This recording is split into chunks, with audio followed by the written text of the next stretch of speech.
वैसे तो national highway पे जो सफ़र होता है ये वो अक्सर चलता ही रहता है, लेकिन इन दिनों सफ़र कुछ ज़्यादा हो गया है और ये सफ़र है मज़दूरों का, जो कि किसी दूसरे रास्ते अपने घर के लिए निकल पड़े हैं। लिहाजा लंबा सफ़र है, राहत उनको मिलनी नहीं है। ऐसे में अगर कोई सच्चा सेवक उनके भोजन की व्यवस्था कर दे तो उनको सबसे ज़्यादा सुकून मिलता है। कुछ ऐसा ही सुकून बाईपास जबलपुर में इन लोगों को मिलता है। मैं आपको बता दूं कि ये बोल बम सेवा समिति निःशुल्क भोजन वितरण का पूरा यहाँ पर एक ढाबा ही खोल के रख दिया गया है।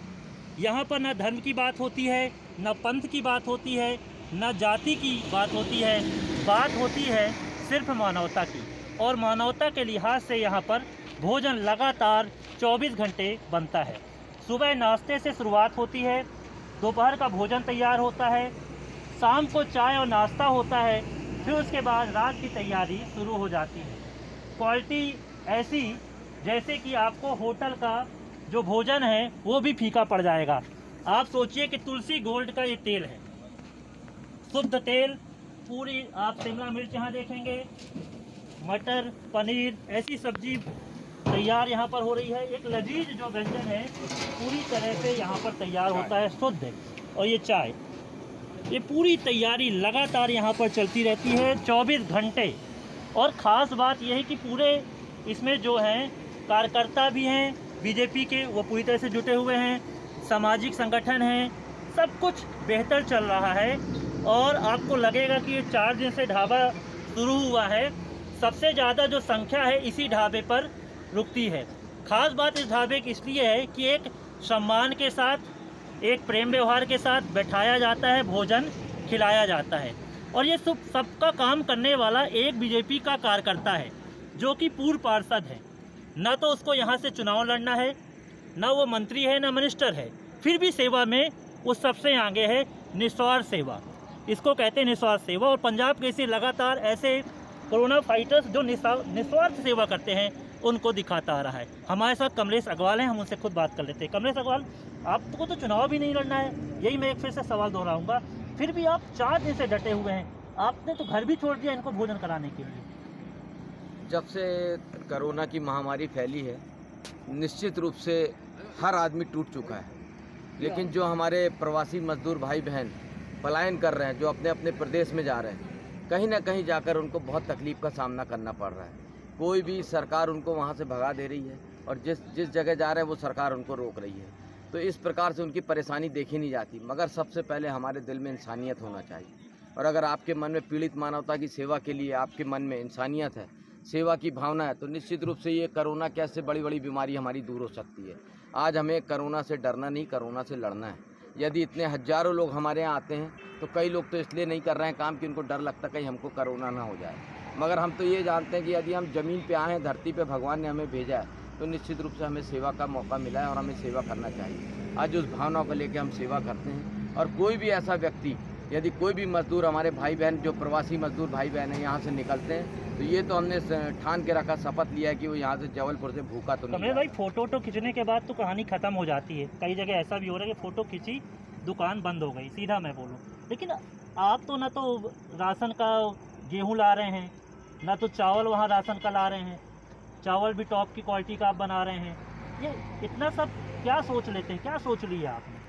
मैं भी बहुत नीचे से उठा हुआ आदमी हूँ, मैं भी बहुत निर्धन था, मगर मेरी नीयत साफ थी। मेरे मम्मी पापा अच्छे थे, मेरे भाई लोग अच्छे थे, तो कहीं ना कहीं जाके भगवान ने हमको दिया। और जब भगवान ने दिया है तो उसका उपयोग करना भी हमारा फ़र्ज बनता है, क्योंकि हमने वो दिन देखे हैं कि गरीबी क्या होती है। अगर गरीबी हमने देखे हैं तो जो आदमी गरीब है तो उसको हम जानते हैं कि उसको क्या समस्या होगी। आज हमने अपने 40 एकड़ की फसल जो जनता को बांटी है, निश्चित रूप से इससे हमें जनता का आशीर्वाद मिला है। हमने जनता को अनाज बांटे हैं, कम से कम 12,500 हमने किट बना के बांटे हैं। और आज हमारा यहाँ पे निःशुल्क ढाबा चल रहा है। कोई भी ऐसा व्यक्ति नहीं यहाँ पे, जो भी आता है उसको बहुत अच्छा भोजन मिलता है और खुश होकर जाता है। और मैं तो सभी सामाजिक संस्थाओं को भी धन्यवाद देता हूँ कि जिन्होंने पूरे जबलपुर संस्कार धानी का नाम रोशन किया है, क्योंकि उन्होंने बढ़ चढ़ कर जबलपुर में लोगों को खाना खिलाया, उनको अपने सेवा में हिस्सा दिया है।